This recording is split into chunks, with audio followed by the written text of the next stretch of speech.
जिंदगी वो दरिया है जिसकी तेज लहरों में आदमी को बहना है। आने जाने वाले सब मौसमों में रहना है, मौसमों में रहना है। वक्त की हथेली पर आसमान ने जो लिखा तारना नगर चाहे फिर भी टल नहीं सकता। दूसरा कोई भी हो आदमी की किस्मत का रुख बदल नहीं सकता, साथ चल नहीं सकता।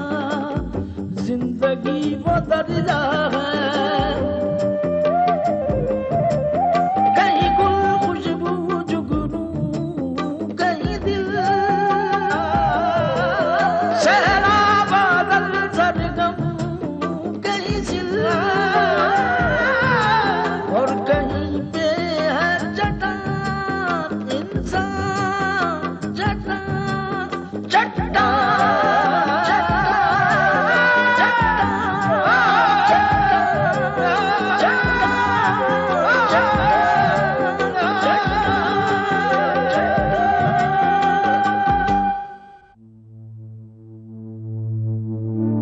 विशाल दावा जरूर करेगा संगीता, लेकिन मैं उसे कामयाब नहीं होने दूंगी।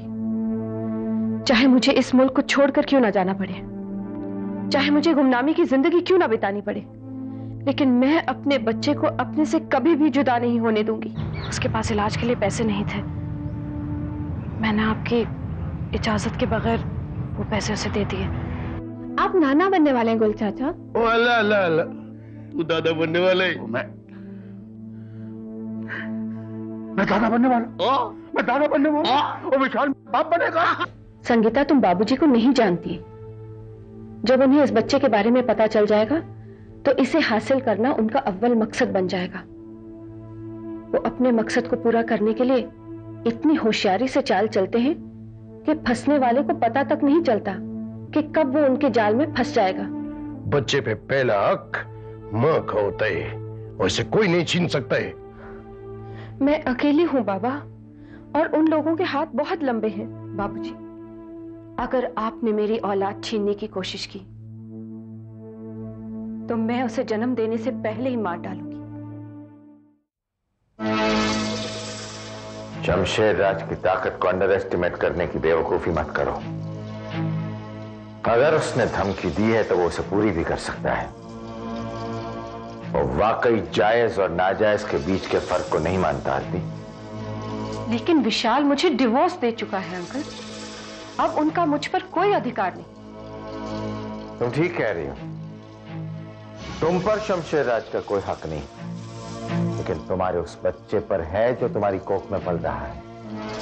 उस पर तो उनका बिल्कुल भी हक नहीं, ना ही विशाल का और ना ही शमशेर राज का। ऐसा तुम सोचती, मगर शमशेर राज की सोच तुमसे जुदा है। वो अपने आने वाले पोते पर तुम्हारा साया भी नहीं पड़ने देगा। उसके जन्म लेते ही वो उसे तुमसे छीन लेगा। वो ऐसा हरगिज़ नहीं कर सकते। वो ऐसा ही करेंगे। आरती, तुम यहां महफूज नहीं हो। शमशेर राज तुम्हें किडनैप भी करवा सकता है, किसी झूठे इल्जाम में तुम्हें कैद भी करवा सकता है।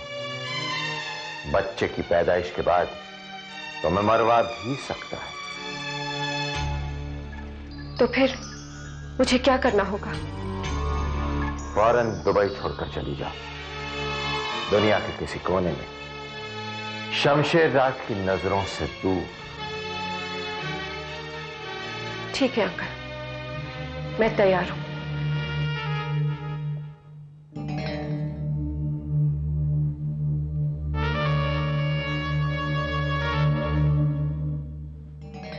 तो फिर मुंबई के लिए रवाना हो जाओ। बड़ा शहर है, तुम आसानी से वहां छुप सकोगे।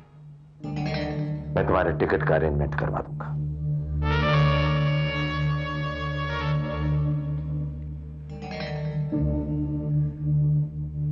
लेकिन अंकल, वहां मेरा कोई नहीं है। मैं वहां किसी को भी नहीं जानती। तुम उसकी बिल्कुल फिक्र मत करो, मैं सारा इंतजाम करवा दूंगा और हमेशा तुम्हारे कांटेक्ट में रहूंगा। शमशेर राज को मेरा बहुत सारा कर्ज चुकाना है, अब उसकी वसूली का वक्त आ गया है। गायत्री, आओ आओ, यहां बैठो हमारे पास। क्या बात है? तुम्हें एक खुश खबरी सुनाना चाहते हैं। खुशखबरी सुना रहे हैं, वो भी इतने ठंडे लहजे में? खुशखबरी है भी और नहीं भी है। पहलियां मत बुझाइए, बताइए भी, क्या बात है? तुम दादी बनने वाली हो। क्या? मैं दादी बनने वाली हूँ? मेरा विशाल बाप बनने वाला है? लेकिन इतनी ज्यादा खुशी ना मनाओ तो अच्छा है। क्यों ना मनाऊं? आखिर हमारा वारिस दुनिया में आने वाला है। शायद हम उसकी सूरत भी ना देख पाए। क्यों ऐसे शुभ अवसर पर अशुभ बातें करते हो जी? हमारा पोता इस दुनिया में आएगा और इस घर में बाहर ही बाहर लाएगा। आरती ऐसा हरगिज नहीं होने देगी। उसका कहना है कि उसके बच्चे पर हमारा कोई भी हक नहीं है, वो सिर्फ उसकी औलाद है। उसका बस चले तो वो हमारा नाम भी अपने बेटे से अलग कर देगी। नहीं, आरती ऐसा नहीं कर सकती। मैं खुद जाकर उसे समझाऊंगी, अपना आंचल फैलाकर उसे ममता की दुहाई दूंगी कि मेरी गोद में मेरा पोता डाल दे। तुम्हें वहां जाने की जरूरत नहीं गायत्री, तुम्हारे वारिस को हम घर लेकर आएंगे। हमारा वंश है और हमारा वंश एक नाचने वाली की गोद में नहीं पल सकता। नहीं।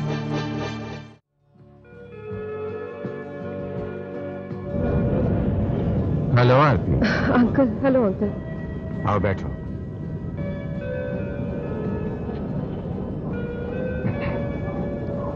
बोलो क्या लोगे, चाय या कॉफी?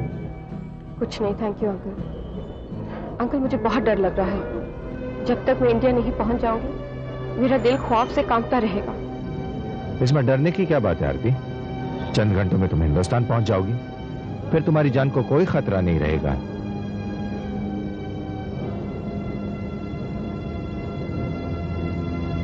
लो ये लो। अंकल ये रख लो, जब तक तुम्हें नौकरी नहीं मिलती ये तुम्हारे काम आएंगे। Please Aarti. Thank you very much uncle. आपके इन एहसानात का शुक्रिया मैं कैसे अदा कर पाऊंगी? मैं तुम पर कोई एहसान नहीं कर रहा हूं आरती। शमशेर राज का पोता मुझे भी उतना ही प्यारा है जितना कि तुम्हें। वो शमशेर राज की शान और शौकत का ही नहीं, उनके गुनाहों का भी वारिस बनेगा।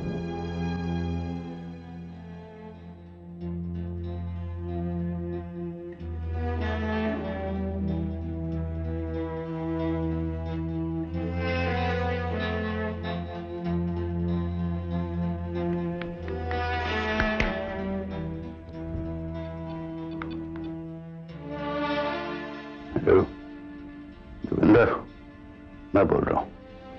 हाँ, एक लड़की पर कड़ी नजर रखनी है। आरती खन्ना उसका नाम है, प्रोफेशनल कथक डांसर है। वो वहीं रहती है, वो सिटी सेंटर के पास। हाँ, अभी नाचती। वही मुझे उस पर रिपोर्ट दो। कहां जाती है, किससे मिलती है, कहां काम करती है, कब उठती है, कब वापस घर आती है। मुझे सब डिटेल में रिपोर्ट दो। और देखो, उसे इस बात की खबर नहीं होनी चाहिए, समझ गए? ये क्या कर रहे हैं आप? बहू के पीछे जासूस लगा रहे हैं? वो मेरी बहू नहीं है, सिर्फ मेरे वारिस की मां है। फिर भी इस निगरानी का मतलब? मेरा दिल कहता है कि आरती दुबई छोड़कर चली जाएगी। मेरे वारिस को मुझसे दूर रखने के लिए वो मेरी पहुंच से बाहर हो जाएगी, और हम ऐसा होने नहीं देंगे। नहीं, हम ऐसा होने नहीं देंगे।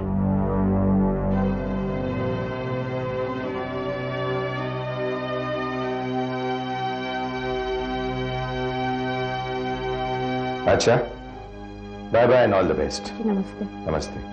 तुम बिल्कुल चिंता मत करना, मैं हमेशा तुम्हारे टच में रहूंगा। Okay, bye bye. Bye.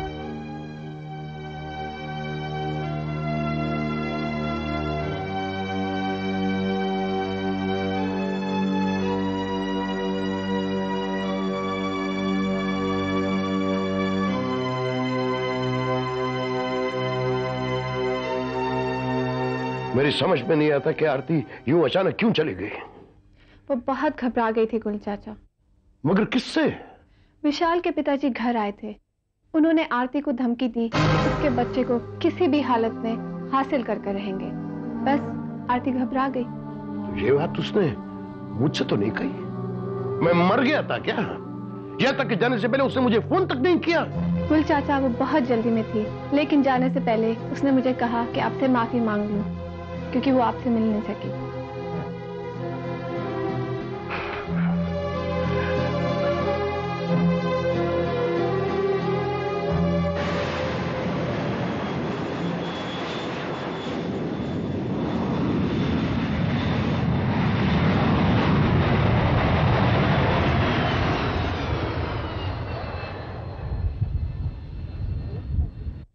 Khan साहब, खान साहब, आप बहुत परेशान लग रहे हैं। परेशान हूं। खुदा खैर करे, क्या बात हो गई? वही जो नहीं होना चाहिए था। आरती दुबई छोड़कर कहीं चली गई है। हाय अल्लाह, क्यों? और शमशेर ने उसको धमकी दिया है कि वो उसके बच्चे पर कब्जा कर लेगा। वो आरती इस बात से घबरा गई और दुबई छोड़कर न जाने किधर चली गई। लेकिन शमशेर भाई बच्चे पर कब्जा क्यों करना चाहते हैं? वो तुमको नहीं पता है। आरती शादी से पहले रक्स किया करती थी। वो बात अलग है कि शादी के बाद उसने रक्स करना छोड़ दिया, लेकिन शमशेरा को उसकी किसी बात पर एतबार नहीं हुआ। वो हरगिज ये गवारा नहीं कर सकता है कि उसका वारिस एक रक्कासा की गोद में पले। वो बात तो ठीक है, लेकिन क्या शमशेर भाई इस बात को नहीं समझते कि दुनिया की कोई भी ताकत एक माँ को अपने बच्चे से जुदा नहीं कर सकती? अगर समझता तो ऐसा नौबत क्यों आता? फिर अल्लाह उसे नेक तौफीक दे। अल्लाह ही रहम करेगा। मैं आपके लिए खाना गर्म करके लाती हूँ। नहीं, आज मेरे हलक से एक निवाला तक नीचे नहीं उतरेगा। अब जाओ। हाँ साहब, थोड़ा सा तो खा लीजिए। मैं बोला ना, अब जाओ। अच्छा।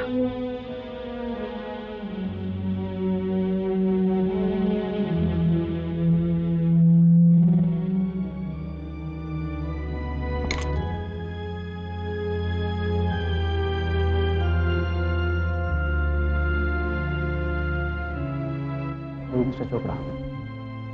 आवेशी ना डॉक्टर। अभी कुछ खास फर्क नहीं हुआ है मिस्टर चोपड़ा। डॉक्टर आप कुछ भी करिए, लेकिन मेरी बीवी को ठीक कर दीजिए। अभी तक जो कुछ हो सकता था मैंने कर दिया। आप एक काम कीजिए, इन्हें न्यूयॉर्क ले जाइए। वहाँ एडवांस टेक्नोलॉजी है, मेरे ख्याल से ठीक हो जाएंगी।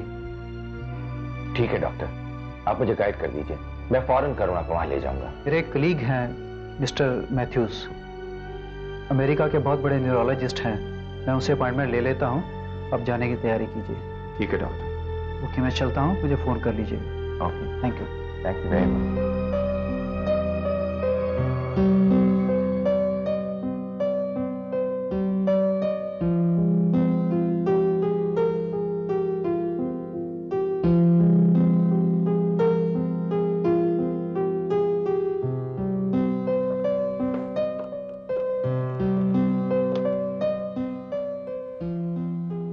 हेलो सुमित, न्यूयॉर्क के लिए 2 टिकट्स बुक कर दो, मेरी और करुणा की। मैं इस हफ्ते के आखिर तक जाना चाहता हूं। टिकट्स बुक होते ही मुझे फोन कर देना।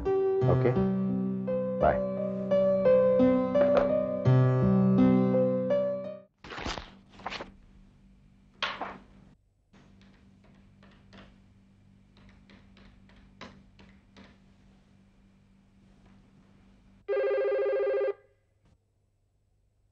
हेलो। आरती, मैं कमल बोल रहा हूं। हेलो अंकल, कैसे हैं आप? तुम अपनी सुनाओ, फ्लैट मिल गया? जी अंकल, आज ही मिला है। कल तक मैं वहां शिफ्ट हो जाऊंगी। ठीक है, शिफ्ट होते मुझे टेलीफोन कर देना। मैंने अपने चंद दोस्तों को टेलीफोन कर दिया है। तुम्हें भी उनके टेलीफोन नंबर्स और एड्रेसेस दे दूंगा। वो तुम्हारे लिए जॉब का अरेंजमेंट कर देंगे। Okay? Thanks a million uncle. आपके एहसानात का कर्ज मुझ पर बढ़ता ही जा रहा है। डोंट वरी, मैं एक बिजनेसमैन हूं आरती। ये सारा कर्ज मैं सूद समेत वसूल कर लूंगा, शमशेर राज से। Don't forget we have a common goal to achieve. इसी अचीवमेंट के लिए तो मैं जी रही हूँ अंकल। अच्छा ये बताइए, बाबूजी का क्या हाल है? वही जो एक जख्मी शेर का होता है, अपने जख्मों को चाट रहा है। ऐसी हालत में वो कोई भी बात कर सकता। शायद वो ये नहीं जानते कि एक जख्मी माँ जख्मी शेर से भी ज्यादा खतरनाक होती है। गुड बाय यार, bye. What do you mean? 2 दिन से आरती गायब है और तुम्हें खबर तक नहीं? हमने तुम्हें स्ट्रिक्ट इंस्ट्रक्शंस दिए थे, स्ट्रिक्ट इंस्ट्रक्शंस कि 24 घंटे उस पर निगरानी रखी जाए। Bloody fools! तलाश जारी रहे। और देखो, नो नो नो, आरती की सहेली को खबर नहीं होनी चाहिए। नहीं कि हम ये सब कर रहे हैं। No, don't do that, don't be stubborn. ओहो, तो तूने आरती के पीछे जासूस लगा दिए? नहीं, हमने आरती के पीछे कोई जासूस नहीं लगाया। हम तो अपने वारिस की हिफाजत कर रहे हैं। जिस वारिस की हिफाजत की तू बात कर रहा है ना शमशेरा, उसकी हिफाजत तू आरती से बेहतर नहीं कर सकता, क्योंकि आरती उसकी मां है। अरे आरती हमें अपने वारिस से मिलने नहीं देती। शमशेरा, मैं तुझसे बेहतर जानता हूं। एक तरफ तू अपने बच्चे के प्यार में तड़प रहा है और दूसरी तरफ तू एक मां की गोद में से उसका बच्चा छीन लेना चाहता है। और ये तो खुदगर्जी है। खुदगर्जी है? खुदगर्जी है? अगर अपने वारिस को जिल्लत के अंधेरों से बचाना खुदगर्जी है तो ठीक है, हम खुदगर्ज हैं। खुदगर्ज जिल्लत बुला ले। और तेरा बेटा जब पैदा हुआ था, वो पहली आवाज कान में क्या पड़ी थी? अजान की। अजान की ना। और मेरा बेटा जब पैदा होगा, मेरा वारिस वो पैदा होगा, तो उसके कान में कौन सी आवाज पड़ेगी? घुंघरुओं की। चल चल चल चल। एक नहीं शमशेरा, आरती ने नाचना तो छोड़ दिया ना। अरे वो नाचना कभी नहीं छोड़ सकती। उसे नाच तब छोड़ा था, नाम छोड़ेगी। अब तो एक नहीं, दो पेट हैं उसके, 2 को पालना है। शमशेरा, लेकिन तू कुछ कर नहीं पाएगा। आरती दुबई छोड़ गई। जरा तुझे कैसे मालूम?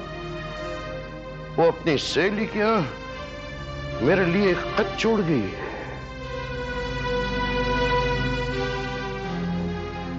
कहाँ गई हो? कोई नहीं जानता।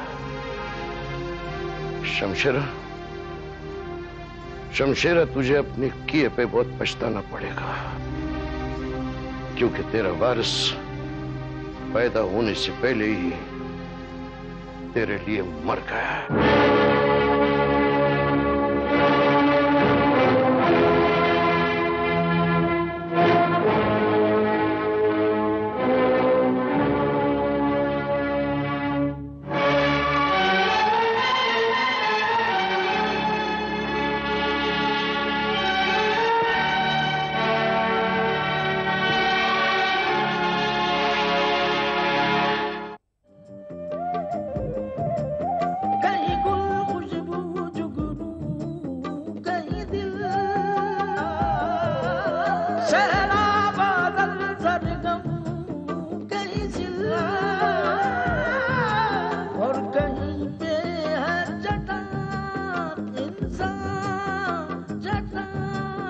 चट्टान